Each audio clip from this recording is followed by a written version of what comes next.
Xi celebrated a new chapter opening between the two communist nations and vowed to help support the amelioration of inter-Korean relations and facilitate reconciliation and cooperation between the two sides, according to Chinese state media outlet Xinhua. He also asserted that inter-Korean relations were back to the right track of political settlement, and applauded North Korea for its efforts in reconciling with the South. Ri's visit to Beijing follows shortly after she met personally with U.S. President Donald Trump at the G20 summit in Buenos Aires, Argentina, where it is believed they discussed tensions on the Korean peninsula. It also follows talk from Seoul that leftist President Moon Jae-in would like dictator Kim Jong-un to visit the South Korean capital before the end of the year. Diplomatic discussions with Kim have long been predicated on North Korea making conscious efforts to dismantle its illegal nuclear weapons program.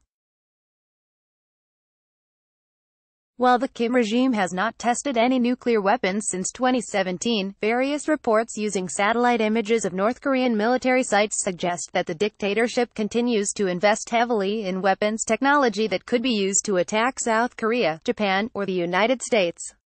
North Korea remains under one of history's most stringent international sanctions regimes, which China has signed onto through the UN but encouraged an end in the recent future.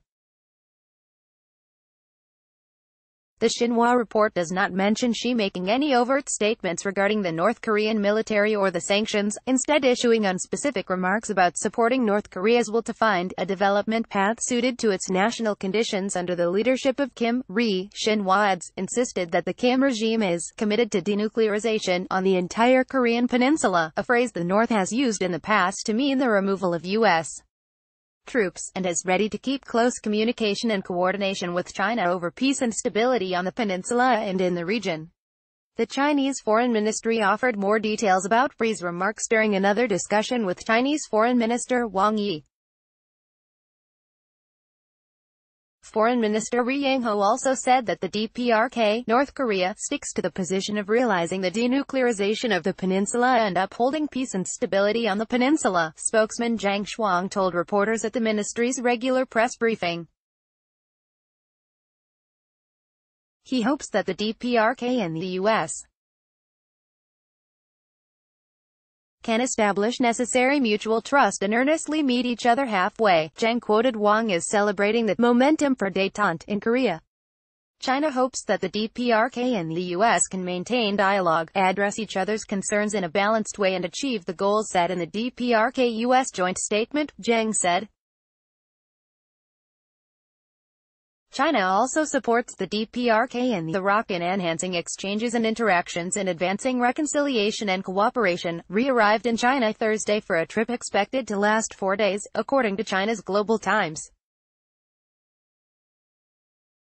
While Chinese officials offered little clarity regarding the specific advice Beijing has offered Pyongyang regarding denuclearization and talks with the United States, the Global Times, typically a reliable barometer of Chinese government opinion, cited experts Thursday who insisted that North Korea still needs to hear China's advice to properly navigate relations with the United States.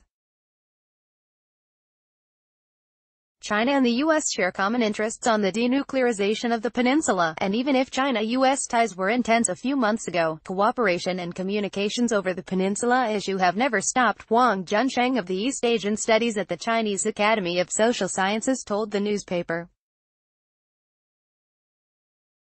Follow Francis Martel on Facebook and Twitter.